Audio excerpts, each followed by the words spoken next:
Already வட சென்னை முடிஞ்ச பிறகு ராஜன் வகைரான்னு ஒரு ஒரு ஒரு ப்ராஜெக்ட் பண்ணுறதுக்காக அது ஓடிடிக்காக நெட்ஃப்ளிக்ஸ்க்கோ அமேசானுக்கோ ஓடிடிக்காக நம்ம கருணாஸோடைய பையன் கென்னை வச்சு பண்ணுறதுக்காக பண்ணியிருக்காரு. அது டெஸ்ட் ஷூட் எல்லாமே நிறைய எடுத்துட்டாங்க. நிறைய ஃபுட்டேஜ் டெஸ்ட் ஷூட்டே இருக்குது அப்போ ஓடிடிக்கு பண்ணுறதுக்காக.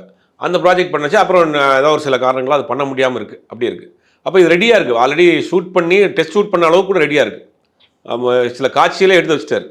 அப்போ இதை பண்ணிடுவோம் இமீடியட்டாக பண்ணி, ஏன்னா ஒரு ஷார்ட் டைம் ப்ராஜெக்டாக பண்ணுவோம் அப்படிங்கிறதுனால இதை உடனே பண்ணலாங்கிற மாதிரி பிளான் பண்ணுவோம். ராஜன் வகைராவை பண்ணுவோம் அப்படிங்கிற மாதிரி அதை வந்து பிளான் பண்ணி உடனே இமீடியட்டாக ஆரம்பித்து ஒரு ப்ரொமோ ஷூட் கிட்டத்தட்ட ஒரு 3 நாள் கிட்டத்தட்ட 65 லட்சம் ரூபா செலவு பண்ணி 100-150 ஆர்டிஸ்ட்டை வச்சு ஒரு பெரிய பிரம்மாண்டமான ப்ரொமோ ஷூட் பண்ணுறாங்க.